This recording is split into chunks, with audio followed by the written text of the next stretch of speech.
ಎಲ್ಲರಿಗೂ ಶಾಲೋಮ್. ನನ್ನ ಹೆಸರು ದುರ್ಗಾ, ನನ್ನ ಗಂಡನ ಹೆಸರು ಧರ್ಮರಾಜ್. ವಿಗ್ರಹಾರಾಧನೆ ಮಾಡುವ ಕುಟುಂಬ ನಮ್ಮದು. ಮತ್ತೆ ನನ್ನ ಗಂಡ ಬಹಳ ಕುಡಿತಾ ಇದ್ದನು. ಕುಟುಂಬ ಲೆಕ್ಕಿಸದೇ ಇರ್ಲಿಲ್ಲ. ಮಕ್ಕಳನ್ನಾಗಲಿ ನನ್ನನ್ನಾಗಲಿ ಚೆನ್ನಾಗಿ ನೋಡ್ಕೊಡ್ತಾ ಇರ್ಲಿಲ್ಲ.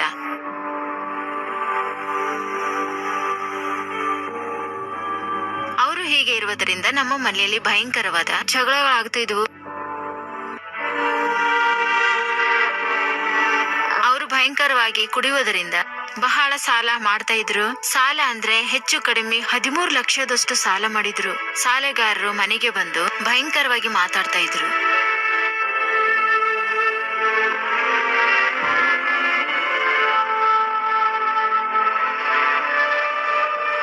ನಾನು ಸಹಿಸಲಾರದೆ ಗಂಡನಿಗೆ ಹಂಚ್ಕೊಂಡ್ರೆ ಗಂಡ ಕೂಡ ಆ ಮಾತ್ ಕೇಳ್ತೇ ಇರ್ಲಿಲ್ಲ. ಈಗ ಈತನೊಂದಿಗಿದ್ರೆ ಮನಶಾಂತಿ ಇರುವುದಿಲ್ಲ. ಈತನೊಂದಿಗಿರುವುದು ವ್ಯರ್ಥವೆಂದುಕೊಂಡು ಮಕ್ಕಳಿಗೂ ಗಂಡನಿಗೂ ಬಿಟ್ಟು ಒಬ್ಬೊಂಟಿಗಿದ್ದು ಚೆನ್ನಾಗಿರ್ಬೇಕೆಂದುಕೊಂಡು ಮನೆಯಿಂದ ನಾನು ಹೊರಟು ಹೋದೆ.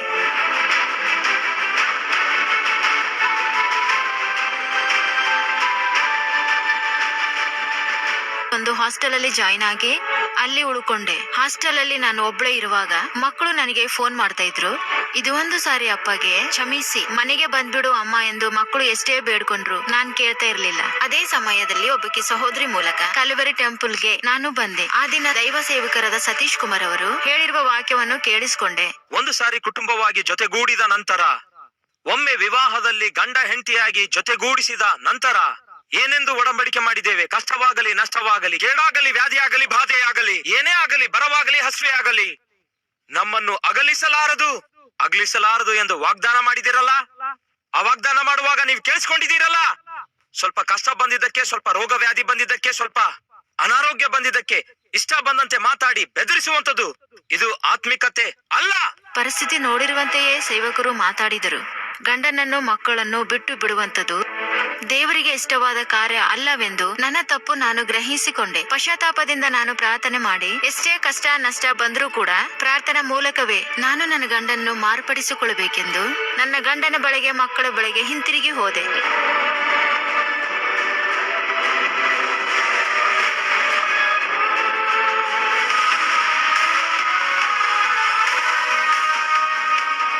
ಮತ್ತೆ ತಿರುಗಿ ಬರಲ್ಲ ಅನ್ಕೊಂಡು ನನ್ನ ಹೆಂಡತಿ ಯಾವಾಗ ಹಿಂತಿರುಗಿ ನನ್ನ ಬಳಿಗೆ ಬಂದಳು, ಇದು ನಿಜವಾಗ್ಲೂ ದೇವರು ಮಾಡಿರುವ ಅದ್ಭುತ ಕಾರ್ಯವೆಂದು ಗ್ರಹಿಸಿ ಆನಂತರ ನಾನು ಕೂಡ ನನ್ನ ಹೆಂಡತಿ ಜೊತೆ ಕಲ್ವರಿ ಟೆಂಪಲ್ಗೆ ಬಂದೆ. ದೇವ ಸೇವಕರು ಹೇಳಿದ ವಾಕ್ಯದಿಂದ ನಾನು ಗದರಿಸಲ್ಪಟ್ಟು ಆ ವ್ಯಸನದಿಂದ ಬಿಡುಗಡೆ ಹೊಂದಿದೆ. ಯಾವಾಗ ನಾವು ನಮ್ಮ ಪಾಪಗಳನ್ನು ಒಪ್ಪಿಕೊಂಡು ಬಿಟ್ಟೆವು, ಹಿಂದೆ ಎಂದು ಕಾಣಲಾರದಂತಹ ಸಂತೋಷ ಸಮಾಧಾನ ನಮ್ಮ ಕುಟುಂಬದಲ್ಲಿ ಕಂಡುಕೊಂಡೆವು. ಅಂದಿನಿಂದ ಕ್ರಮ ತಪ್ಪದೆ ಕುಟುಂಬವಾಗಿ ಸಭೆಗೆ ಬರುತ್ತಾ ದೇವರನ್ನು ಆರಾಧಿಸುತ್ತಾ ನಾನು ಪೇಂಟಿಂಗ್ ಕಾಂಟ್ರಾಕ್ಟರ್ ಕೆಲಸ ಮಾಡ್ತಾ ಇದ್ದೇನೆ. ನಾನು ಮಾಡ್ತಾ ಇರುವ ಕೆಲಸವನ್ನು ದೇವರು ಅದ್ಭುತವಾಗಿ ಅಭಿವೃದ್ಧಿ ಪಡಿಸಿದರು. ಹಂತ ಹಂತವಾಗಿ ನನಗಿರುವ ಸಾಲವೆಲ್ಲ ತೀರಿಸಿ ಬಿಟ್ಟೆವು. ಒಂದಾನೊಂದು ಕಾಲ ಮನೆ ಇಲ್ಲದ ನಮಗೆ ದೇವರು ಅದ್ಭುತವಾಗಿ 60 ಲಕ್ಷ ಬೆಲೆ ಬಾಳುವ ಮನೆ ಕೊಂಡ್ಕೊಳ್ಳುವ ಕೃಪೆ ಕೊಟ್ರು. ಅಷ್ಟೇ ಅಲ್ಲ, ಕಾಲ್ನಡಿಗೆಯಿಂದ ಸಭೆಗೆ ಬರುವ ನಮಗೆ ಈ ದಿನ ಕಾರ್ ಕೊಂಡ್ಕೊಂಡಿದ್ದೇವೆ. ಆ ಕಾರ್ನಲ್ಲಿ ದೇವರನ್ನು ಆರಾಧಿಸಲು ಬರ್ತಾ ಇದ್ದೇವೆ. ಒಡೆದು ಹೋಗುತ್ತಿರುವ ನಮ್ಮ ಕುಟುಂಬವನ್ನು ದೇವರು ತನ್ನ ಮಹಾಕೃಪೆಯಿಂದ ಕಟ್ಟಿ ಆಶೀರ್ವದಿಸಿದರು. ನಮ್ಮ ಹಾಗೆ ಅನೇಕ ಕುಟುಂಬಗಳು ಕಟ್ಟಲ್ಪಡಬೇಕೆಂದು ಭಾವಿಸಿ ಲಕ್ಷಾಂತರ ಜನರಿಗೆ ಈ ಸುವಾರ್ತೆ ತಲುಪಬೇಕೆಂದು ಇಲ್ಲಿಯವರೆಗೂ 20 ಸಾರಿ ಕಲ್ವರಿ ಸರೋಕ್ಕೆ ಸಹಾಯ ಮಾಡಿದ್ದೆವು. ಆ ದಿನ ಕಲ್ವರಿ ಟೆಂಪಲ್ಗೆ ಬರಲಾರದೆ ಇದ್ದಿದ್ದೇ ಆದರೆ, ಇಷ್ಟು ಬಲವಾದ ವಾಕ್ಯವನ್ನು ನಾನು ಕೇಳದೆ ಇದ್ದಿದ್ದೇ ಆದರೆ, ಈ ದಿನ ನನ್ನ ಕುಟುಂಬ ಇಷ್ಟು ಅಂದವಾಗಿ ಅದ್ಭುತವಾಗಿ ಇರ್ತಾ ಇರಲಿಲ್ಲ.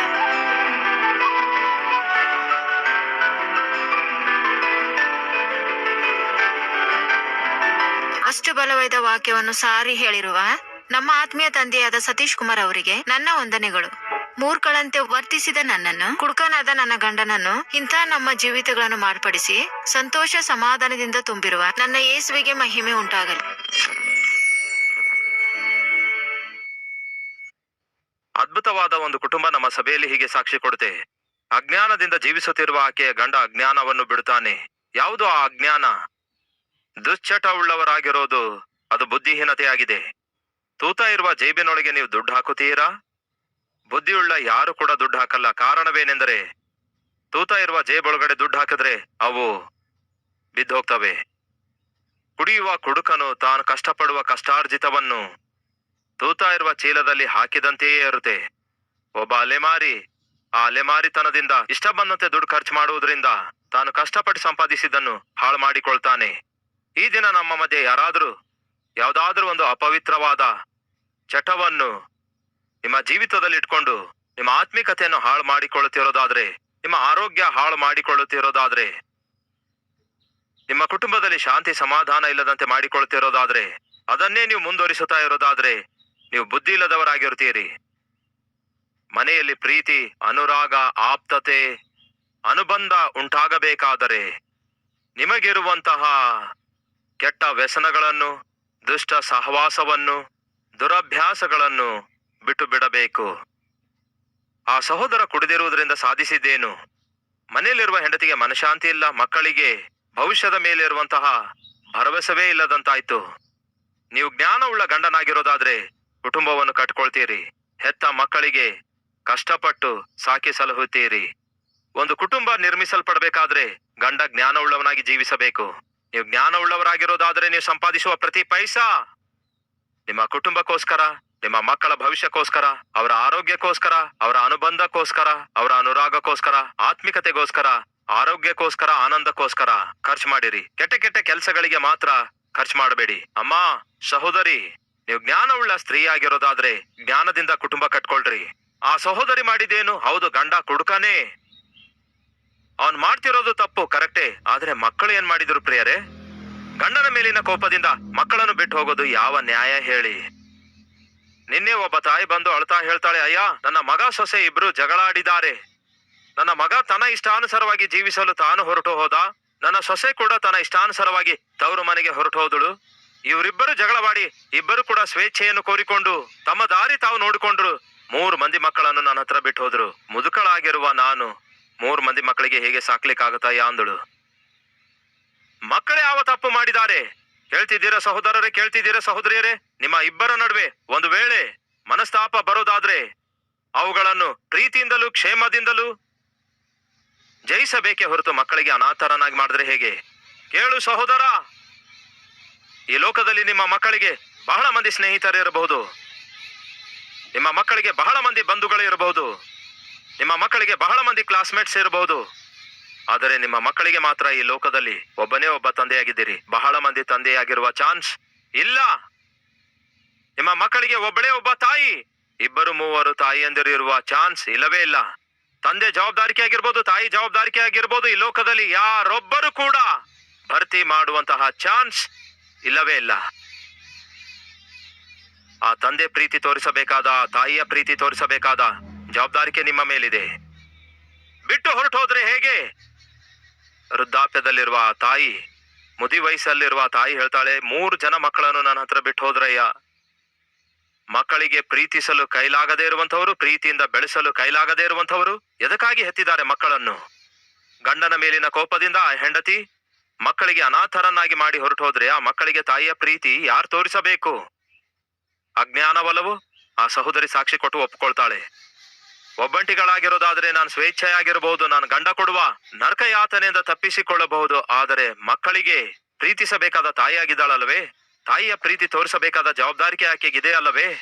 ಆ ಜವಾಬ್ದಾರಿಕೆ ಮರೆತು ಆಕೆ ಬೇಜವಾಬ್ದಾರಳಂತೆ ಸ್ವಂತ ನಿರ್ಣಯ ತೆಗೆದುಕೊಂಡಳು. ಗಂಡನೇನೋ ಬೇಜವಾಬ್ದಾರನಾಗಿ ಇಷ್ಟಾನುಸಾರವಾಗಿ ಕುಡಿಯಲು ಆರಂಭಿಸಿದ. ಕೊನೆಗೆ ಯಾರು ಪ್ರಿಯರೇ ಅನ್ಯಾಯಕ್ಕೆ ಗುರಿಯಾದದ್ದು? ಅವರು ಹೆತ್ತಂತಹ ಮಕ್ಕಳು ತಾನೆ.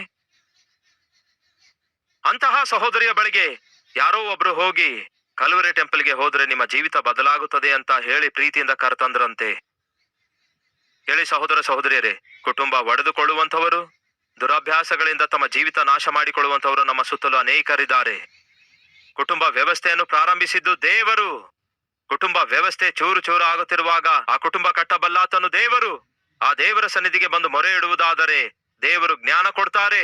ಕುಟುಂಬ ಕಟ್ಟಿಕೊಳ್ಳುವುದಕ್ಕಾಗಿ ಕ್ರೈಸ್ತಿಯ ಸಮಾಜವೇ. ಆ ಸಹೋದರಿಗೆ ಒಬ್ಬ ಆತ್ಮಿಕಳು ಪ್ರೀತಿಯಿಂದ ಸಭೆಗೆ ಆಹ್ವಾನಿಸಿದಾಗ ನಮ್ಮ ಸಭೆಗೆ ಬಂದ ಆ ಸಹೋದರಿ ದೇವರ ವಾಕ್ಯ ಕೇಳಿ ತನ್ನ ಜೀವಿತವನ್ನು ತಿದ್ದುಕೊಳ್ಳುತ್ತಾಳೆ. ಬಂದ ಮೊಟ್ಟ ಮೊದಲ ದಿನವೇ ದೇವರು ಆಕೆಯೊಂದಿಗೆ ಮಾತಾಡ್ತಾರೆ. ದೇವರು ಮಾತಾಡಿದಾಗ ತನಗಿರುವ ಬುದ್ಧಿಹೀನತೆ ಅರ್ಥ ಮಾಡಿಕೊಳ್ತಾಳೆ. ಅಯ್ಯೋ, ಗಂಡನ ಮೇಲಿನ ಕೋಪದಿಂದ ಗಂಡನಿಗೆ ಬಿಟ್ಟು ಬಂದಿದ್ದೇನೆ ಅಂದ್ಕೊಂಡೆ, ಆದರೆ ಬಂಗಾರದಂತಹ ಮಕ್ಕಳನ್ನು ಕೂಡ ನಾನು ಬಿಟ್ಟು ಬಂದೇನೆ ಅಲ್ಲವೇ? ಅವರಿಗೆ ತೋರಿಸಬೇಕಾದ ಅಮ್ಮಳ ಪ್ರೀತಿಯನ್ನು ತೋರಿಸುವುದರಲ್ಲಿ ನಿರ್ಲಕ್ಷ್ಯ ಮಾಡಿದೇನಲ್ಲವೇ? ಬುದ್ಧಿಹೀನಳಂತೆ ವ್ಯವಹರಿಸಿದೇನಲ್ಲವೇ ಎಂದು ಪಶ್ಚಾತ್ತಾಪ ಪಟ್ಟು ತಪ್ಪು ತಿಳ್ಕೊಳ್ಳುತ್ತಾಳೆ. ಮನೆಗೆ ತಿರುಗಿ ಹೋಗ್ತಾಳೆ. ತಿರುಗಿ ಮನೆಗೆ ಬಂದ ತಾಯಿಯನ್ನು ನೋಡಿ ಮಕ್ಕಳು ಎಷ್ಟೋ ಸಂತೋಷ ಪಡ್ತಾರೆ. ತಿರುಗಿ ಮನೆಗೆ ಬಂದಿರುವ ತನ್ನ ಹೆಂಡತಿಯನ್ನು ನೋಡಿ ಗಂಡನು ಎಷ್ಟೋ ಸಂತೋಷ ಪಡ್ತಾನೆ. ಗಂಡ ಹೇಳ್ತಾನೆ, ನನ್ನ ಹೆಂಡತಿಯನ್ನು ಬರೋದೇ ಇಲ್ಲ ಅಂದ್ಕೊಂಡೆ, ಆದ್ರೆ ಆಕೆ ತಿರುಗಿ ಬಂದಾಗ ನನಗೆ ಅರ್ಥವಾಯ್ತು ದೇವರು ಅದ್ಭುತ ಕಾರ್ಯ ಮಾಡಿದ್ದಾರೆ ಎಂದು. ತನ್ನ ಹೆಂಡತಿಯಲ್ಲಿ ಮಾರ್ಪಡುವಿಕೆಯನ್ನು ಕಂಡ ಗಂಡ ಹೇಳುತ್ತಾನೆ, ನನ್ನ ಹೆಂಡತಿಯೊಂದಿಗೆ ನಾನು ಸಭೆಗೆ ಹೋಗಲು ಆರಂಭಿಸಿದೆ. ನನ್ನ ಜೀವಿತವನ್ನು ಕೂಡ ಯೇಸು ಮಾರ್ಪಡಿಸಿದ್ದಾರೆ. ಆ ಸಹೋದರ ಸಹೋದರಿ ಇಬ್ರು ಸೇರಿ ಸಾಕ್ಷಿ ಕೊಟ್ಟಿದ್ದಾರೆ, ನನಗಿರುವಂತಹ ಮೂರ್ಖತ್ವದಿಂದ, ನನ್ನ ಗಂಡನಿಗಿರುವಂತಹ ಕುಡುಕುತನದಿಂದ ದೇವರು ಬಿಡಿಸಿದ್ದಾರೆ. ಹೇಗೆ ಬಿಡಿಸಿದ್ದಾರೆ? ದಿವ್ಯವಾದ ತನ್ನ ವಾಕ್ಯದ ಮೂಲಕ. ಕೇಳಿ ಸಹೋದರ ಸಹೋದರಿಯರೇ, ಈ ಲೋಕದಲ್ಲಿ ಬಹಳಷ್ಟು ಗ್ರಂಥಗಳಿವೆ, ಅವು ನಿಮಗೆ ಇನ್ಫಾರ್ಮೇಶನ್ ಕೊಡುತ್ತವೆ. ಆದರೆ ಈ ಲೋಕದಲ್ಲಿ ಒಂದೇ ಒಂದು ಗ್ರಂಥವಿದೆ, ಅದರ ಹೆಸರು ಬೈಬಲ್. ಇದು ಟ್ರಾನ್ಸ್ಫಾರ್ಮೇಶನ್ ಉಂಟು ಮಾಡುತ್ತೆ. ಅರ್ಥವಾಯ್ತಾ? Information is different from transformation. ಈ ಲೋಕದಲ್ಲಿರುವ ಅನೇಕ ಗ್ರಂಥಗಳು ನಿಮಗೆ ಸಮಾಚಾರಗಳನ್ನು ಕೊಡ್ತವೆ, ಆದರೆ ಇದೊಂದೇ ಗ್ರಂಥ ನಿಮಗೆ ಸಮಾಧಾನ ಕೊಡುತ್ತದೆ. ನಿಮ್ಮ ಕುಟುಂಬದಲ್ಲಿ ಸಮಾಧಾನ, ನಿಮ್ಮ ಜೀವಿತದಲ್ಲಿ ಸಮಾಧಾನ, ಸಂತೋಷ ಕೊಡಬಲ್ಲಂತಹ ದೊಡ್ಡ ಗ್ರಂಥ ಈ ಬೈಬಲ್ ಆಗಿದೆ. ಈ ಬೈಬಲ್ ನಲ್ಲಿರುವ ಸಂದೇಶವನ್ನು, ಶುದ್ಧವಾದ ವಾಕ್ಯವನ್ನು ಸಾರುವ ಜವಾಬ್ದಾರಿಕೆಯನ್ನು, ಭಾಗ್ಯವನ್ನು ದೇವರು ನನಗೆ ಕೊಟ್ಟಿದ್ದಾರೆ. ಈ ವಾಕ್ಯ ಕೇಳಿರುವ ಆ ಸಹೋದರಿಯ ಜೀವಿತದಲ್ಲಿ ತನ್ನ ತಪ್ಪು ತಾನು ತಿಳಿದುಕೊಳ್ಳುತ್ತಾಳೆ. ಒಂದೇ ಒಂದು ಸಂದೇಶ ಆಕೆಯ ಜೀವಿತವನ್ನೇ ಬದಲಾಯಿಸಿತು. ಮನೆಯ ಯಜಮಾನನು ಆಗಿರುವ ಸಹೋದರ ಸಹೋದರಿ ಕೇಳ್ತಾ ಇದ್ದೀರಾ, ಎಷ್ಟು ಸಾರಿ ಇಂತಹ ಸಂದೇಶ ನೀವು ಕೇಳಿಲ್ಲ, ಎಷ್ಟು ಸಾರಿ ಇಂತಹ ಶುದ್ಧವಾದ ವಾಕ್ಯದಿಂದ ನೀವು ಎಚ್ಚರಿಸಲ್ಪಡಲಿಲ್ಲ, ಆದರೂ ನಿಮ್ಮ ಕುಟುಂಬ ಕಟ್ಕೊಳ್ಳೋದಿಲ್ವಲ್ಲ, ಆದರೂ ನಿಮ್ಮ ಬದುಕು ಮಾರ್ಪಡಿಸಿಕೊಳ್ಳೋದಿಲ್ವಲ್ಲ? ಕೇಳಿರಿ, ಎಷ್ಟೇ ಸಾರಿ ಗದರಿಸಿದರೂ ವಿಧಿಯನಾಗದೇ ಇರುವವನು ಹಠಾತ್ ಆಗಿ ತಿರುಗಿ ಎದ್ದೇಳದ ಹಾಗೆ ನಾಶನವಾಗುತ್ತಾನೆ. ಜ್ಞಾನೋಕ್ತಿಗಳು 29:1 ಹೇಳುತ್ತೆ, ಎಷ್ಟೇ ಸಾರಿ ಗದರಿಸಿದರೂ ಮಾರ್ಪಡುವಿಕೆ ಇಲ್ಲದಿದ್ದರೆ ಹಠಾತ್ ಆಗಿ ನಾಶನ ಬರುತ್ತೆ ಎಂದು ವಾಕ್ಯ ಹೇಳುತ್ತೆ. ಇನ್ನು ಜಗಳಾಡುವ ಹೆಂಡತಿಯಾಗಿಯೇ ಉಳ್ಕೊಂಡಿದ್ದೀರಾ? ಇನ್ನು ಮೂರ್ಖನಂತೆ ಬುದ್ಧಿಹೀನನಾದ ಗಂಡನಾಗಿಯೇ ಉಳ್ಕೊಂಡಿದ್ದೀರಾ? ಇಲ್ಲವೇ ಈ ದಿನ ಈ ಸಂದೇಶ ಕೇಳುವಾಗ ಕುಟುಂಬ ಅನ್ನುವಾಗ ಪರಲೋಕದಂತಿರಬೇಕೇ ಹೊರತು ನರಕದ ಹಾಗೆ ಇರಬಾರದು. ನನ್ನ ಕುಡುಕತನದಿಂದ ಕುಟುಂಬದಲ್ಲಿ ನರಕದ ವಾತಾವರಣ ಸೃಷ್ಟಿಸುತ್ತಿದ್ದೇನೆ. ನನ್ನ ಜಗಳಗಂಟಿತನದಿಂದ, ಅಂದರೆ ನಾನು ಕಿರ್ಚಿ ಕೂಗಾಡುವುದರಿಂದ ನನ್ನ ಕುಟುಂಬದಲ್ಲಿ ನರಕ ವಾತಾವರಣ ಸೃಷ್ಟಿಸಿಕೊಳ್ತಿದ್ದೇನೆ. ನನಗೆ ನಿಜವಾಗ್ಲೂ ಜ್ಞಾನ ಇದೆಯಾ? ಇಲ್ಲ ಎಂದು ಹೀಗೆ ವಾಸ್ತವ ಗ್ರಹಿಸಿಕೊಳ್ಳುವುದಾದರೆ ಈ ದಿನವೇ ನಿಮ್ಮ ಜೀವಿತದಲ್ಲಿ ದೇವರು ಕೊಡುವಂತಹ ಜ್ಞಾನದೊಂದಿಗೆ ನಿಮ್ಮ ಕುಟುಂಬವನ್ನು ನಿರ್ಮಿಸಿಕೊಳ್ಳಬೇಕೆಂದು ಪ್ರೋತ್ಸಾಹಿಸುತ್ತೇನೆ. ಜ್ಞಾನ ಉಳ್ಳವರಾಗಿರುವುದಾದರೆ ಆ ಜ್ಞಾನವು ನಿಮ್ಮ ಜೀವಿತದಲ್ಲಿ ಎದುರಾಗುವಂತಹ ಸಮಸ್ಯೆಗಳನ್ನು ಪರಿಷ್ಕರಿಸುತ್ತದೆ. ಜ್ಞಾನೋಕ್ತಿಗಳು 23:15, ನನ್ನ ಮಗನೇ, ನಿನ್ನ ಹೃದಯಕ್ಕೆ ಜ್ಞಾನ ಲಭಿಸುವುದಾದರೆ ನನ್ನ ಹೃದಯವು ಕೂಡ ಏನಂತೆ ಸಂತೋಷಿಸುವುದು. ಪ್ರತಿ ಗಂಡ ಪ್ರತಿ ಹೆಂಡತಿ ಜ್ಞಾನ ಉಳ್ಳವರಾಗಿ ಜೀವಿಸುವುದಾದರೆ ಆ ಜ್ಞಾನದಿಂದ ನಿಮ್ಮ ಜೀವಿತದಲ್ಲಿ ಬರುವಂತಹ ಸಮಸ್ಯೆಗಳನ್ನು ಪರಿಹರಿಸುತ್ತದೆ, ಸಮಾಧಾನವನ್ನು ಅನುಗ್ರಹಿಸುತ್ತದೆ. ಕೆಲವರು ಅಜ್ಞಾನದಿಂದ ಅಲ್ಲಸಲ್ಲದ ತಲೆನೋವು ತಂದುಕೊಳ್ತಾರೆ. ಹೆಂಡತಿ ಗಂಡನಿಗೆ ಫೋನ್ ಮಾಡ್ತಾಳೆ, SMS ಕಳಿಸುತ್ತಾಳೆ, ನೀವು ವೆಜಿಟೇಬಲ್ ಮಾರ್ಕೆಟ್ಗೆ ಹೋಗಿ ತರಕಾರಿಗಳನ್ನು ತಕೊಂಡು ಬನ್ನಿ. ನಿಮ್ಮ ಫ್ರೆಂಡ್ ರೇಖಾ ನನ್ನ ಬಳಿಗೆ ಬಂದಿದ್ದಾಳೆ, ಈಗ ನನ್ನ ಹತ್ರವೇ ಇದ್ದಾಳೆ ಎಂಬ ಮೆಸೇಜ್ ಕಳಿಸುತ್ತಾಳೆ. ಆಫೀಸಲ್ಲಿರುವ ಗಂಡ ತಕ್ಷಣ ಉತ್ತರಿಸುತ್ತಾನೆ, ವೆಜಿಟೇಬಲ್ಸ್ ತಾಂದಿ ಚೆನ್ನಾಗಿದೆ, ಆದರೆ ನನ್ನ ಫ್ರೆಂಡ್ ರೇಖಾ ನಿನ್ನ ಹತ್ರ ಇರೋದೇನು ಎಂಬುದಾಗಿ ಗಂಡ ಪ್ರಶ್ನಿಸ್ತಾನೆ. ಆಗ ಹೆಂಡತಿ ಉತ್ತರ ಏನಿತ್ತು ಗೊತ್ತಾ? ನನ್ನ ಮೆಸೇಜ್ ಓದಿದ್ದೀರೋ ಇಲ್ಲವೋ ಎಂದು ನನಗೆ ಹೇಗೆ ಗೊತ್ತಾಗುತ್ತೆ? ಅದಕ್ಕೆ ನಿಮ್ಮ ಫ್ರೆಂಡ್ ರೇಖಾ ನನ್ನ ಹತ್ರ ಇದ್ದಾಳೆ ಅಂದ ಕೂಡಲೇ ತಕ್ಷಣ ನೀವು ಉತ್ತರ ಕೊಟ್ರಿ ಎಂದು ಉತ್ತರಿಸಿದಳು. ಸ್ವಲ್ಪ ಹೊತ್ತಾದ ನಂತರ ಗಂಡ ಉತ್ತರಿಸಿದ, ವೆಜಿಟೇಬಲ್ ಮಾರ್ಕೆಟ್ಗೆ ಬಂದಿದ್ದೇನೆ ನನ್ನ ಫ್ರೆಂಡ್ ರೇಖಾಳೊಂದಿಗೆ ಎಂದು ಉತ್ತರಿಸಿದ. ಹೆಂಡತಿಗೆ ಮೈಯೆಲ್ಲ ಉರಿಯುತ್ತೆ. ಏನಂದ್ರಿ? ಅಂದ್ಕೊಂಡಂತಹ ಕೆಲಸ ಮಾಡಿದ್ರಾ? ಅವಳಿಗೆ ತಕೊಂಡೇ ಬಂದಿದ್ದೀರಾ? ಅಲ್ಲೇ ರೀ, ನಾನು ಬರ್ತಿದ್ದೇನೆ ಎಂದು ಹಾಗೆ ಹೇಳಿ 15 ನಿಮಿಷದಲ್ಲಿ ವೆಜಿಟೇಬಲ್ ಮಾರ್ಕೆಟ್ಗೆ ಹೊರಟು ಹೋದಳು. ಪ್ರಿಯರೇ, ಇಡೀ ಮಾರ್ಕೆಟ್ ಎಲ್ಲ ಹುಡುಕಾಡ್ತಾಳೆ. ಯಾರಿಗಾಗಿ? ಗಂಡನಿಗೋಸ್ಕರ, ಗಂಡನ ಫ್ರೆಂಡ್ ಆದ ರೇಖಾಳಿಗೋಸ್ಕರ. ಎಲ್ಲಿಯೂ ಕಾಣಿಸ್ತಾ ಇಲ್ಲ. ಗಂಡನಿಗೆ ಮೆಸೇಜ್ ಹಾಕ್ತಾಳೆ, ನಾನು ವೆಜಿಟೇಬಲ್ ಮಾರ್ಕೆಟ್ಗೆ ಬಂದಿದ್ದೇನೆ, ನೀವು ಆ ರೇಖಾ ಎಲ್ಲಿದ್ದೀರಿ ಎಂಬುದಾಗಿ ಮೆಸೇಜ್ ಕಳಿಸಿದಳು. ಪ್ರಿಯರೇ, ಆಗ ಗಂಡ ಮತ್ತೆ ತಿರುಗಿ ಮೆಸೇಜ್ ಕಳಿಸಿದ, ಆಫೀಸಲ್ಲಿ ನಾನು ಪ್ರಶಾಂತವಾಗಿ ಕೆಲಸ ಮಾಡ್ತಿದ್ದೇನೆ, ವೆಜಿಟೇಬಲ್ ಮಾರ್ಕೆಟ್ಗೆ ಹೇಗೂ ಬಂದಿದೆಯಲ್ಲವೇ, ತರಕಾರಿ ತಕೊಂಡು ಹೋಗು ಅಂತ ಹೇಳ್ದ. ಇಷ್ಟೆಲ್ಲ ಬೇಕಿತ್ತಾ? ವಾಸ್ತವದಲ್ಲಿ ಅವಳಿಗೆ ಬೇಕಾಗಿರೋದು ಏನು ಹೇಳಿ? ಬರೀ ವೆಜಿಟೇಬಲ್ಸ್. ಅದೊಂದೇ ಮೆಸೇಜ್ ಕಳಿಸಬಹುದಿತ್ತಲ್ವೇ, ಬರುವಾಗ ವೆಜಿಟೇಬಲ್ಸ್ ತನ್ನಿ ಅಂತ. ಅಯ್ಯೋ, ಹಾಗೆಲ್ಲ ಮಾಡಲ್ಲ. ಹೇಗಾದ್ರೂ ಮಾಡಿ ಗಂಡನಿಗೆ ಕೆಣಕಬೇಕು. ಆ ನಂತರ ಹೀಗಿರುತ್ತೆ ಪರಿಸ್ಥಿತಿ. ಸಹೋದರ ಸಹೋದರಿಯರೇ, ಅನಾವಶ್ಯಕವಾಗಿ ಗಂಡನಿಗೆ ಕೆಣಕುವ ಪ್ರಯತ್ನವಾಗಲಿ, ಹೆಂಡತಿಗೆ ಕೆಣಕುವ ಪ್ರಯತ್ನವಾಗಲಿ, ಅನಾವಶ್ಯಕವಾದಂತಹ ಡಿಸ್ಕಷನ್ ಆಗಲಿ, ಸಂಭಾಷಣೆಯಾಗಲಿ ಕ್ಷೇಮವಲ್ಲ. ಪ್ರಾಮುಖ್ಯವಾಗಿ ಸಣ್ಣ ಸಣ್ಣ ವಿಷಯಗಳಿಗೆ ಜಗಳ ಆಡುತ್ತಾ ಇರ್ತಾರಲ್ಲವೇ, ಆ ರೀತಿ ಸಣ್ಣ ಸಣ್ಣ ವಿಷಯಗಳಿಗೆ ಗಂಡ ಹೆಂಡತಿಯರು ಅನಾವಶ್ಯಕವಾಗಿ ಕಚ್ಚಾಡ್ತಾ ಇರ್ತಾರೆ, ಜಗಳವಾಡುತ್ತಾ ಇರ್ತಾರೆ. ಯೋಬನ ಪುಸ್ತಕ 15ನೇ ಅಧ್ಯಾಯ 3ನೇ ವಚನ. ವ್ಯರ್ಥವಾದ ಸಂಭಾಷಣೆಯಿಂದ ವ್ಯಾಜ್ಯವಾಡುವುದು ಯುಕ್ತವೋ? ವ್ಯರ್ಥವಾದ ಸಂಭಾಷಣೆಗಳಿಂದ ವ್ಯಾಜ್ಯವಾಡುವುದು ಯುಕ್ತವೋ? ನಿಷ್ಪ್ರಯೋಜನವಾದ ಮಾತುಗಳಿಂದ ವಾದಿಸುವುದು ಯುಕ್ತವೋ? ನೀನು ಭಯಭಕ್ತಿಯನ್ನು ವ್ಯರ್ಥ ಮಾಡುತ್ತಾ ಇದ್ದಿ, ದೇವರ ಕುರಿತಾದ ಧ್ಯಾನವನ್ನು ಹೀನಪಡಿಸುತ್ತಾ ಇದ್ದಿ. ನಿನ್ನ ಮಾತಿನಿಂದ ನಿನ್ನ ಪಾಪವು ಗೊತ್ತಾಗುತ್ತದೆ. ವಂಚನೆಯ ನುಡಿಗಳನ್ನು ನೀನು ನುಡಿಯುತ್ತಾ ಇದ್ದಿ. ನಾನಲ್ಲ, ನಿನ್ನ ಮಾತುಗಳೇ ನಿನ್ನ ದೋಷವನ್ನು ಸ್ಥಾಪಿಸುತ್ತಾ ಇವೆ. ನಿನ್ನ ತುಟಿಗಳೇ ನಿನ್ನ ವಿರುದ್ಧ ಸಾಕ್ಷಿಯನ್ನು ಕೊಡುತ್ತಿವೆ. ಯಾಕೆ ಕೆಲಸಕ್ಕೆ ಬಾರದ ಆರ್ಗ್ಯುಮೆಂಟ್ಸ್ ಬೇಕು? ಯಾಕೆ ಕೆಲಸಕ್ಕೆ ಬಾರದಂತಹ ವ್ಯರ್ಥವಾಗಿರುವಂತಹ ವಾದಗಳು ಬೇಕು? ಈ ದಿನ ನಮ್ಮಲ್ಲಿ ಕೆಲವೊಂದು ಜನ ಗಂಡ ಹೆಂಡತಿಯರು ಕೆಲಸಕ್ಕೆ ಬಾರದ ವಿಷಯಗಳಲ್ಲಿ ವಾಗ್ವಾದ ಕೆಳೆಯುತ್ತಿದ್ದಾರೆ. ಸಣ್ಣ ಸಣ್ಣ ವಿಷಯಗಳೇ ಇರ್ತವೆ, ಅನವಶ್ಯಕವಾಗಿ ಅದು ಕೊನೆಗೆ ದೊಡ್ಡ ಬಿರುಗಾಳಿ ತೂಫಾನಾಗಿ ಮಾರ್ಪಡುತ್ತೆ. ಇನ್ನು ಹೆಂಡತಿ ಕಿರ್ಚುತ್ತಾಳೆ, ಗಂಡ ಕೂಡ ಕೋಪಗೊಂಡು ಕಿರ್ಚುತ್ತಾನೆ. ಟಾಪ್ ಹಾರುತ್ತಾ ಇರುತ್ತೆ, ಪಕ್ಕದಲ್ಲಿದ್ದವರೆಲ್ಲ ಕೇಳ್ತಾ ಇರ್ತಾರೆ, ಜಗಳ ಬೆಳೆಯುತ್ತಾ ಹೋಗುತ್ತೆ. ಮತ್ತೆ ಭಾನುವಾರ ಬಂದ್ರೆ ಬೈಬಲ್, ಭಾನುವಾರ ಬಂದ್ರೆ ಭಕ್ತಿ. ಇವರಿಬ್ರು ಸೇರಿ ಬೈಕ್ ಮೇಲೆ, ಇಬ್ರು ಸೇರಿ ಕುಟುಂಬವಾಗಿ ಕಾರಲ್ಲಿ ಬರ್ತಿರುವಾಗ ಎಷ್ಟೋ ಭಕ್ತಿವಂತರಂತೆ ಬರ್ತಾರೆ. ನೆರೆಯವರು ನೋಡುವಾಗ ಅಬ್ಬಾ ಎಷ್ಟು ಚೆನ್ನಾಗಿ ನಟಿಸ್ತಾರೆ ಇವರು. ನಿನ್ನೆ ರಾತ್ರಿಯೇ ಜಗಳವಾಡಿದ್ರು, ಪಕ್ಕದ ಮನೆಯವರಿಗೆ ನಿದ್ದೆ ಇಲ್ಲದಂತೆ ಮಾಡಿದ್ರು. ಗಂಡ ಸುಮ್ನಿರಲ್ಲ, ಹೆಂಡತಿ ಸುಮ್ನಿರಲ್ಲ, ಕಿರ್ಚಿ ಕೂಗಾಡಿದ್ರು. ಈಗ ಬೆಳಗಾದ ಕೂಡಲೇ ಎಷ್ಟು ಭಕ್ತಿವಂತರಾದ್ರು. ಇದು ಅವಮಾನ ಅಲ್ಲವೋ? ದೇವರಿಗೆ ಅವಮಾನವಲ್ಲವೋ? ಇದು ಜ್ಞಾನವಲ್ಲ, ಇದು ಅಜ್ಞಾನ. ದಯವಿಟ್ಟು ಗಮನಿಸಿ, ದೇವರ ಆತ್ಮ ಉಳ್ಳ ವ್ಯಕ್ತಿ ಮನೆಯಲ್ಲಿ ಕಿರ್ಚಾಡಬಾರದು. ಗಂಡ ಹೆಂಡತಿಯರೇ ಕೇಳಿ, ನೀವು ದೇವರ ಆತ್ಮ ಉಳ್ಳವರಾಗಿದ್ದೀರಾ? ದೇವರ ಮನಸ್ಸುಳ್ಳವರಾಗಿದ್ದೀರಾ? ಹಾಗಾದ್ರೆ ಮನೆಯಲ್ಲಿ ಕಿರ್ಚುವವರಾಗಿರಬಾರ್ದು, ಕೂಗಾಡುವವರಾಗಿರಬಾರ್ದು. ಪಟ್ಟಣವನ್ನು ಸ್ವಾಧೀನ ಮಾಡಿಕೊಳ್ಳುವುದಕ್ಕಿಂತಲೂ ತನ್ನ ಮನಸ್ಸನ್ನು ಸ್ವಾಧೀನಪಡಿಸಿಕೊಳ್ಳುವವನೇ ಶ್ರೇಷ್ಠನು. ಮೂರ್ಖನು ತನ್ನ ಕೋಪವನ್ನು ಬೇಗನೆ ವ್ಯಕ್ತಪಡಿಸುವನು, ಜ್ಞಾನ ಉಳ್ಳವನು ತನ್ನ ಕೋಪವನ್ನು ಅಡಗಿಸಿಕೊಳ್ಳುವನು. ಯಾಕೆ ನಿಮಗೆ ಮೂಗಿನ ಮೇಲೆ ಕೋಪ ಇದೆ? ಸಣ್ಣ ಸಣ್ಣ ವಿಷಯಕ್ಕೆ, ದೊಡ್ಡ ದೊಡ್ಡ ವಿಷಯಕ್ಕೆ, ಅಲ್ಲ ಸಲ್ಲದಕ್ಕೆ ಆವೇಶಗೊಳ್ತೀರಿ, ಕೋಪಗೊಳ್ತೀರಿ, ಬೈಯುತ್ತೀರಿ, ಇಷ್ಟ ಬಂದಂತೆ ಮಾತಾಡ್ತೀರಿ, ಕಿರ್ಚುತ್ತೀರಿ, ಕೂಗಾಡ್ತೀರಿ. ಕೇಳಿರಿ, ಯಾಕೆ ಹಾಗೆ ಮಾಡ್ತಿದ್ದೀರಿ ಗೊತ್ತಾ? ಹೀಗೆ ಹೇಳುವಾಗ ನಿಮಗೆ ಸ್ವಲ್ಪ ನೋವಾಗಬಹುದು, ಆದ್ರೆ ವಾಸ್ತವ ಹೇಳ್ತಿದ್ದೇನೆ, ದೆವ್ವ ಹಿಡಿದಿದೆ ನಿಮಗೆ. ಮಾರ್ಕನ ಸುವಾರ್ತೆ 5ನೇ ಅಧ್ಯಾಯ 5ನೇ ವಚನದಲ್ಲಿ ಏನಿದೆ ನೋಡಿ. ಅವನು ಯಾವಾಗಲೂ ರಾತ್ರಿ ಹಗಲು, ಯಾವಾಗ? ರಾತ್ರಿ ಹಗಲು ಸಮಾಧಿಗಳಲ್ಲಿಯೂ ಗುಡ್ಡಗಳಲ್ಲಿಯೂ ಕಿರ್ಚಾಡುತ್ತಾ ತನ್ನನ್ನು ತಾನು ಗಾಯಪಡಿಸಿಕೊಳ್ಳುತ್ತಿದ್ದನು. ರಾತ್ರಿ ಹಗಲು ಅವನು ಏನ್ ಮಾಡ್ತಾನಂತೆ? ಕಿರ್ಚಾಡ್ತಾನೆ. ಈ ದಿನ ನಮ್ಮ ಮಧ್ಯೆ ಇಲ್ಲವೋ? ಮಧ್ಯರಾತ್ರಿ 1 ಗಂಟೆ ಆದ್ರೂ ಕೂಡ ಬೀದಿಯಲ್ಲಿರುವ ಎಲ್ಲರೂ, ಅಪಾರ್ಟ್ಮೆಂಟ್ ನಲ್ಲಿರುವ ಎಲ್ಲರೂ, ಸುತ್ತಮುತ್ತಲಿರುವ ಎಲ್ಲರೂ ಪ್ರಶಾಂತವಾಗಿ ಮಲಗುತ್ತಾರೆ. ಆದರೆ ನೀವು ಮಾತ್ರ ಮಲಗಲ್ಲ, ಕಿರ್ಚಾಡುತ್ತೀರಿ. ಎದಕ್ಕಾಗಿ? ಬೈಬಲ್ ಹೇಳುತ್ತೆ, ಅವನು ರಾತ್ರಿ ಹಗಲು ಕಿರ್ಚಾಡುತ್ತಾ ಇದ್ದನಂತೆ. ಹಾಗೆ ಯಾಕೆ ಕಿರ್ಚಾಡ್ತಾ ಇದ್ದನಂದ್ರೆ 5ನೇ ಅಧ್ಯಾಯ 1ನೇ ವಚನ ಹೇಳುತ್ತೆ, ಒಂದು ದುರಾತ್ಮ ಹಿಡಿದವನಾಗಿದ್ದನು. ಏನಾಗಿದ್ದನಂತೆ? 2ನೇ ವಚನ. ಅಪವಿತ್ರಾತ್ಮ ಹಿಡಿದವನಾಗಿದ್ದನು, ಅಂದರೆ ದೆವ್ವ ಹಿಡಿದವನಾಗಿದ್ದನು. ಸಮಾಧಿಗಳೊಳಗಿಂದ ಬಂದು ಯೇಸುವಿನ ಪಾದಕ್ಕೆ ಬಿದ್ದನು. ಅವನಿಗೇನ್ ಹಿಡಿದಿತ್ತು? ದೆವ್ವ ಹಿಡಿದಿತ್ತು. ಹಾಗಾಗಿ ಏನ್ ಮಾಡ್ತಾ ಇದ್ದನು? ಕಿರ್ಚುತ್ತಾ ಇದ್ದನು, ಕೂಗಾಡ್ತಾ ಇದ್ದನು. ಸಹೋದರ, ಸಹೋದರಿ, ನಿಮ್ಗೇನ್ ಹಿಡಿದಿದೆ? ಯಾಕೆ ಕಿರ್ಚುತ್ತಾ ಇದ್ದೀರಿ? ಯಾಕೆ ಕೂಗಾಡ್ತಾ ಇದ್ದೀರಿ? ಪಕ್ಕದ ಕೋಣೆಯಲ್ಲಿ ನಿಮ್ಮ ಮಕ್ಕಳು ಹೇಳ್ತಿದ್ದಾರೆ, ಮತ್ತೆ ಶುರು ಆಗತ್ತೆ. ಮತ್ತೆ ಸ್ಟಾರ್ಟ್ ಮಾಡಿದ್ರು ಇವರು, ಇನ್ನು ಬೆಳಗಾಗುವವರೆಗೂ ನಿಲ್ಲಿಸಲ್ಲ.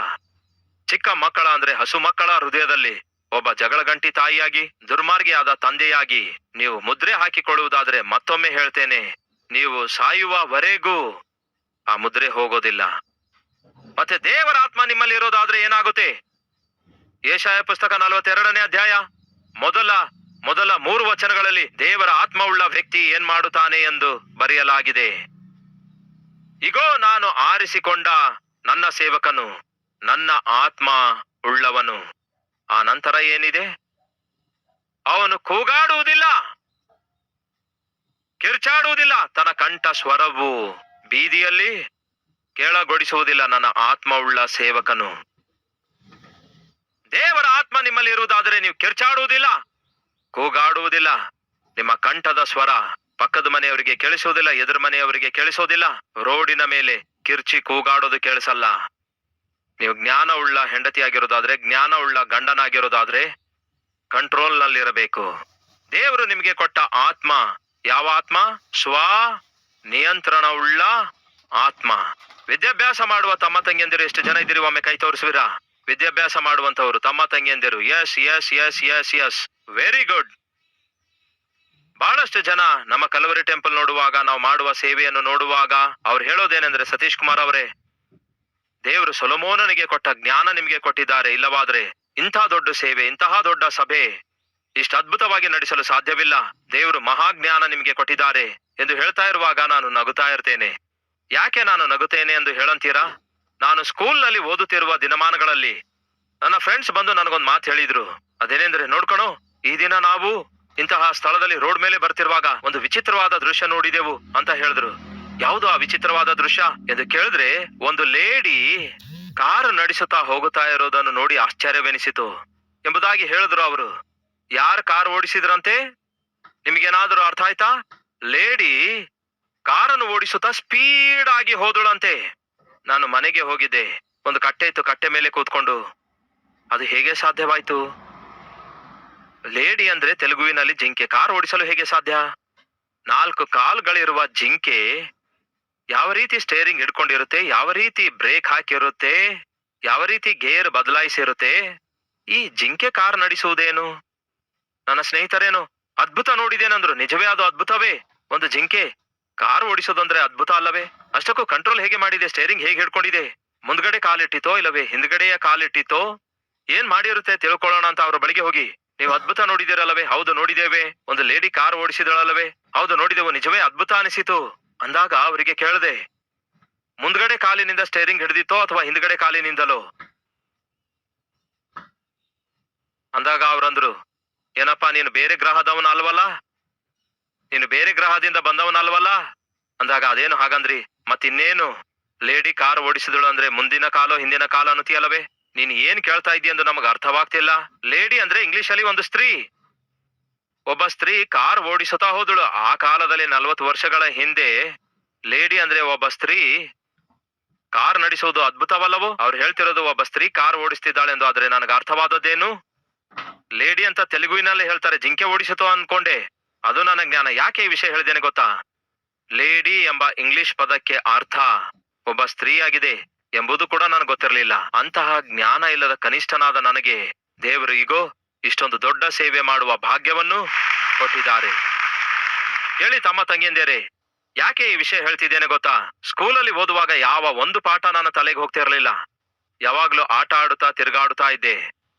ಆದರೆ 12 ವರ್ಷ ವಯಸ್ಸಲ್ಲಿ ದೇವರು ನನಗೆ ದರ್ಶಿಸಿ ಅದ್ಭುತವಾಗಿ ನನ್ನನ್ನು ಮಾರ್ಪಡಿಸಿದಾಗ ಒಂದು ತೀರ್ಮಾನ ತೆಗೆದುಕೊಂಡೆ. ನಾನು ದೇವರ ಕುರಿತಾಗಿ ಮಾತಾಡುತ್ತಾ ಇರುವಾಗ, ಆತನ ಸಾಕ್ಷಿ ಕೊಡುತ್ತಾ ಇರುವಾಗ, ನನ್ನನ್ನು ನೋಡಿದ ನನ್ನ ಸ್ನೇಹಿತರು, ಏನ್ ಕಣೋ ಯಾವಾಗ ನೋಡಿದ್ರು ದೇವ್ರು ದೇವ್ರು ಅನ್ನತಿ, ಯಾವಾಗ ನೋಡಿದ್ರು ಭಕ್ತಿ ಭಕ್ತಿ ಅನ್ನತಿ, ಯಾವಾಗ ನೋಡಿದ್ರು ಬೈಬಲ್ ಬೈಬಲ್ ಅನ್ನತಿ. ಆದ್ರೆ ಏನಿದು, ಪಾಸಿಂಗ್ ಮಾರ್ಕ್ಸ್ ಕೂಡ ನಿನಗೆ ಬಂದಿಲ್ಲ? ನಿನ್ನ ದೇವ್ರು ಕನಿಷ್ಠ ನಿನಗೆ ಪಾಸಿಂಗ್ ಮಾರ್ಕ್ಸ್ ಕೂಡ ಕೊಡಲಿಲ್ವಲ್ಲ? ಪಾಸಿಂಗ್ ಮಾರ್ಕ್ಸ್ ಕೊಡದೇ ಇರುವ ದೇವರು ಏನೋ ಅದ್ಭುತ ಕಾರ್ಯ ಏನ್ ಮಾಡ್ತಾರೆ ಹೇಳು? ಅನಾವಶ್ಯಕವಾಗಿ ನಿನ್ನ ದೇವ್ರ ಬಗ್ಗೆ ಮಾತಾಡ್ಬೇಡ. ನಿಜವಾಗ್ಲೂ ನಿನ್ನ ದೇವ್ರು ದೊಡ್ಡ ದೇವರಾದ್ರೆ ನಿನಗೆ ಒಳ್ಳೆ ಮಾರ್ಕ್ಸ್ ನಲ್ಲಿ ಪಾಸ್ ಆಗುವಂತೆ ಹೇಳು ಎಂದು ಎಲ್ಲಿ ಹೇಳ್ತಾರೇನೋ, ದೇವರಿಗೆ ಗೇಲಿ ಮಾಡ್ತಾರೇನೋ ಎಂಬ ಒಂದೇ ಒಂದು ಉದ್ದೇಶದಿಂದ ನಾನೇನೋ IPS ಆಗ್ಬೇಕು, IAS ಆಗ್ಬೇಕು, ದೊಡ್ಡ ಸೈಂಟಿಸ್ಟ್ ಆಗ್ಬೇಕು ಎಂದು ಆಶಿಸಲಿಲ್ಲ. ಆದರೆ ನಾನು ಆಶಿಸಿದ್ದೇನು ಗೊತ್ತಾ? ಎಕ್ಸಾಮ್ಸ್ ನಲ್ಲಿ ಫೇಲ್ ಆಗಬಾರದು, ಎಕ್ಸಾಮ್ ನಲ್ಲಿ ಒಳ್ಳೆ ಮಾರ್ಕ್ಸ್ ಸಂಪಾದಿಸಬೇಕು. ಎದಕ್ಕೋಸ್ಕರ ಗೊತ್ತಾ ಪ್ರಿಯರೇ? ನಾನು ಪ್ರೀತಿಸುವ ದೇವರಿಗೆ ಅವಮಾನ ಆಗಬಾರದು ಎನ್ನುವುದಕ್ಕಾಗಿ. ಅದೊಂದೇ ಒಂದು ಆಸೆ ಇತ್ತು. ಹಾಗೆ ಆಸೆ ಉಳ್ಳವನಾಗಿರುವುದರಿಂದ ದೇವರಿಗೆ ಬೇಡಿಕೊಂಡೆ, ದೇವರೇ ನನಗೆ ಜ್ಞಾನ ಕೊಡಿರಿ ಎಂದು. ನನಗೆ ಜ್ಞಾನ ಇಲ್ಲ ದೇವ್ರೆ ಅಂದಾಗ ದೇವ್ರು ಏನ್ ಕೊಟ್ರು ಗೊತ್ತಾ? ದೇವರಿಗೆ ಜ್ಞಾನ ಕೇಳಿದ್ರೆ ಕಷ್ಟಪಟ್ಟು ಓದುವಂತಹ ಮನಸ್ಸು ಕೊಟ್ರು. ತಮ್ಮ ತಂಗಿಯಂದಿರೇ, ದೇವರ ಬಳಿಗೆ ಬಂದು ದೇವ್ರೆ ನನಗೆ ಜ್ಞಾನ ಕೊಡಿರಿ ಅಂದ್ರೆ ದೇವರು ನಿಮಗೆ ಎಲ್ಲಿಲ್ಲದ ಜ್ಞಾನ ಒಂದೇ ಸಾರಿ ತಂದು ಇಲ್ಲಿರುವ ಚಿಪ್ಪನ್ನು ಬದಲಾಯಿಸೋದಿಲ್ಲ. ಕಷ್ಟಪಡುವ ಮನಸ್ಸು ಕೊಡ್ತಾರೆ, ಕಷ್ಟಪಟ್ಟು ಓದುವ ಮನಸ್ಸು ಕೊಡ್ತಾರೆ. ಕಾಲೇಜಿನಲ್ಲಿ ಎಂಟ್ರನ್ಸ್ ಎಕ್ಸಾಮ್ ಬರೆದಾಗ ನನ್ನ ರ್ಯಾಂಕ್ ಎಷ್ಟಿತ್ತು ಗೊತ್ತಾ? ಲಿಸ್ಟ್ ಅಲ್ಲಿ ಲಾಸ್ಟ್ ರ್ಯಾಂಕ್, ಕೊನೆಯ ರ್ಯಾಂಕ್ ನನ್ನದಾಗಿತ್ತು. ಕಾಲೇಜಿನಲ್ಲಿ ಜಾಯಿನ್ ಆದಾಗ ಕರ್ತನಿಗೆ ಕೇಳಿದೆ, ದೇವರೇ ನಿಮ್ಮಲ್ಲಿ ನಂಬಿಕೆ ಇಟ್ಟು ನಿಮ್ಮನ್ನು ಹಿಂಬಾಲಿಸುವಾಗ ನನ್ನನ್ನು ತಲೆಯಾಗಿಡುತ್ತೇನೆ ಹೊರತು ಬಾಲವಾಗಿಡೋದಿಲ್ಲವೆಂದು ಹೇಳಿದಿರಿ. ಆದ್ರೆ ಈ ದಿನ ಕಾಲೇಜಿನಲ್ಲಿ ನನ್ನ ಕ್ಲಾಸ್ನಲ್ಲಿ ನನ್ನದೇ ಲಾಸ್ಟ್ ರ್ಯಾಂಕ್ ಆಗಿದೆ ದೇವ್ರೆ. ನಾನು ಈ ರೀತಿ ಲೀಸ್ಟ್ ಪರ್ಸನ್ ಆಗಿರಬಾರ್ದು. ನಾನು ನಿಮ್ಮ ಮಗನಾಗಿರೋದ್ರಿಂದ ತಲೆಯಾಗಿರ್ಬೇಕು, ಫಸ್ಟ್ ಆಗಿರಬೇಕು, ಫಸ್ಟ್ ರ್ಯಾಂಕ್ ಬರಬೇಕು. ನನಗೆ ಜ್ಞಾನ ಕೊಡಿರಿ ದೇವ್ರೆ ಎಂದು ಪ್ರಾರ್ಥನೆ ಮಾಡಿದೆ. ಪ್ರಾರ್ಥನೆ ಮಾಡಿದ್ರೆ ಸಾಲೋದಿಲ್ಲ ಪ್ರಿಯರೇ. ಮತ್ತೇನ್ ಮಾಡ್ಬೇಕು? ಕಷ್ಟಪಟ್ಟು ಓದ್ಬೇಕು. ಸ್ವತಃವಾಗಿ ನಾನು ಬ್ರೈಟ್ ಸ್ಟೂಡೆಂಟ್ ಅಲ್ಲದೇ ಇರೋದ್ರಿಂದ, ಆವರೇಜ್ ಸ್ಟೂಡೆಂಟ್ ಆಗಿರೋದ್ರಿಂದ, ಬ್ರೈಟ್ ಸ್ಟೂಡೆಂಟ್ಸ್ ಓದುವುದಕ್ಕಿಂತಲೂ ಹೆಚ್ಚು ಕಷ್ಟಪಟ್ಟು ಓದಬೇಕು. ಒಂದ್ ಕಡೆ ಕಾಲೇಜ್ಗೆ ಮಾರ್ನಿಂಗ್ 7 o'clockಗೆ ಹೋಗ್ತಿದ್ದೆ, ಈವ್ನಿಂಗ್ 5 o'clock ತಿರುಗಿ ಬರ್ತಿದ್ದೆ. ಈವ್ನಿಂಗ್ 7 o'clock ನಿಂದ ಮಧ್ಯರಾತ್ರಿ 1 ಗಂಟೆಯವರೆಗೂ ಓದುತ್ತಿದ್ದೆ, ಕಷ್ಟಪಟ್ಟು ಓದುತ್ತಿದ್ದೆ. ಮತ್ತೆ 4 ಗಂಟೆಯಿಂದ 6 ಗಂಟೆಯವರೆಗೂ ಕಷ್ಟಪಟ್ಟು ಓದುತ್ತಾ ಇದ್ದೆ. 8 ಗಂಟೆಗಳವರೆಗೂ ನಾನು ರಾತ್ರಿಯಲ್ಲಿ ಕಷ್ಟಪಟ್ಟು ಓದುತ್ತಿದ್ದೆ. 3 ಗಂಟೆ 4 ಗಂಟೆ ಮಾತ್ರ ಮಲಗುತ್ತಾ ಇದ್ದೆ. ಎದಕ್ಕಾಗಿ ಗೊತ್ತಾ? IAS IPS ಆಗೋದಕ್ಕಾಗಲ್ಲ. ಮತ್ಯಾವುದಕ್ಕೆ? ವಿದ್ಯಾಭ್ಯಾಸದಲ್ಲಿ ನನ್ನ ದೇವರಿಗೆ ಘನಪಡಿಸಬೇಕು, ತಲೆಯಾಗಿರಬೇಕೆಂದು ಕಷ್ಟಪಟ್ಟು ಓದಿದೆ. ಫಸ್ಟ್ ಸೆಮಿಸ್ಟರ್ ರಿಸಲ್ಟ್ ಬಂತು. ಆ ಸೆಮಿಸ್ಟರ್ ಅಲ್ಲಿ ಕನಿಷ್ಠ ಪಾಸಿಂಗ್ ಮಾರ್ಕ್ಸ್ ಬರುತ್ತೋ ಇಲ್ಲ ಎಂಬ ಭಯ ಇತ್ತು. ಅದೇ ಸಮಯದಲ್ಲಿ ನನಗೊಂದು ಆಸೆ ಇತ್ತು, ಫಸ್ಟ್ ಕ್ಲಾಸ್ ಬರಬೇಕು, ನನ್ನ ದೇವರ ನಾಮ ಘನಪಡಿಸಬೇಕು, ಯೇಸುವಿಗಾಗಿ ದೊಡ್ಡ ಸಾಕ್ಷಿಯಾಗಿ ಜೀವಿಸಬೇಕು. ಸೆಮಿಸ್ಟರ್ ಎಕ್ಸಾಮ್ಸ್ ಬಂದವು, ಬರ್ದೆ, ಪ್ರಾಕ್ಟಿಕಲ್ಸ್ ಮುಗಿಸಿದೆ. ಆ ನಂತರ ಯಾವ ವ್ಯಕ್ತಿ ಕ್ಲಾಸ್ ಫಸ್ಟ್ ಬರ್ತಾ ಇದ್ನೋ ಅವರ ಹೆಸರು ಬೋರ್ಡಲ್ಲಿ ಬರ್ತಾ ಇದ್ರು. ಘನತೆಗೆ ತಕ್ಕ ವ್ಯಕ್ತಿ, ಘನತೆಗೆ ತಕ್ಕ ವಿದ್ಯಾರ್ಥಿ ಎಂಬುದಾಗಿ ಹೆಸರು ಬೋರ್ಡಲ್ಲಿ ಬರೀತಾ ಇದ್ರು. ರಿಸಲ್ಟ್ ಬಂದಾಗ ನಾನು ಕಾಲೇಜ್ಗೆ ಹೋಗಿ ನೋಡಿದ್ರೆ ಆ ಬೋರ್ಡ್ ಮೇಲೆ ನನ್ನ ಹೆಸರು ಬರೆದಿಟ್ಟಿದ್ರು, ಘನತೆಗೆ ತಕ್ಕ ವಿದ್ಯಾರ್ಥಿ ಸತೀಶ್ ಕುಮಾರ್ ಎಂದು. ಯಾಕೆಂದರೆ ಫಸ್ಟ್ ಸೆಮಿಸ್ಟರ್ ನಲ್ಲಿ ಫಸ್ಟ್ ರ್ಯಾಂಕ್ ಸಂಪಾದಿಸಿದೆ. ಯಾರಿಗೋಸ್ಕರ ನಾನು ಫಸ್ಟ್ ರ್ಯಾಂಕ್ ಸಂಪಾದಿಸಿದೆ ಗೊತ್ತಾ? ನನಗೋಸ್ಕರ ಅಲ್ಲ. ನನಗೆ ಪ್ರಾಣದಂತೆ ಪ್ರೀತಿಸಿ ಪ್ರಾಣವನ್ನೇ ಕೊಟ್ಟಿರುವ, ನನ್ನನ್ನು ನಂಬಿ ರಕ್ಷಿಸಿರುವಂತಹ ನನ್ನ ದೇವರ ನಾಮವನ್ನು ಅವಮಾನಗೊಳ್ಳುವುದಕ್ಕೆ ಅವಕಾಶ ಕೊಡಬಾರದು ಅಂದ್ಕೊಂಡೆ. ತಮ್ಮ ತಂಗಿಯಂದಿರೆ, ನಾವು ದೇವರ ಮಕ್ಕಳೆಂದು ಕರೆಯಲ್ಪಡುತ್ತಿರುವಾಗ, ನಮ್ಮ ತಂದೆ ತಾಯಿ ಆತ್ಮಿಕರಾಗಿ ಸಾಕ್ಷಿಯುಳ್ಳವರಾಗಿ ಜೀವಿಸುತ್ತಿರುವಾಗ, ನಾವು ಎಕ್ಸಾಮ್ಸ್ ನಲ್ಲಿ ಫೇಲ್ ಆಗುವುದಾದರೆ ಮೊದಲು ದೇವರಿಗೆ ಅವಮಾನ ತರುತ್ತೇವೆ, ತಂದೆ ತಾಯಿಗೂ ಕೂಡ ನಾವು ಫೇಲ್ ಮಾಡ್ತಿದ್ದೇವೆ. ಅದಕ್ಕಾಗಿಯೇ ಹೇಳ್ತಿದ್ದೇನೆ, ಕಷ್ಟಪಟ್ಟು ಓದಿರಿ, ಜ್ಞಾನವುಳ್ಳವರಾಗಿ ನಿಮ್ಗೆ ಕೊಟ್ಟಿರುವಂತಹ ಅವಕಾಶ ಸದುಪಯೋಗ ಮಾಡಿಕೊಳ್ಳಬೇಕೆಂದು ಕೋರುತ್ತೇನೆ.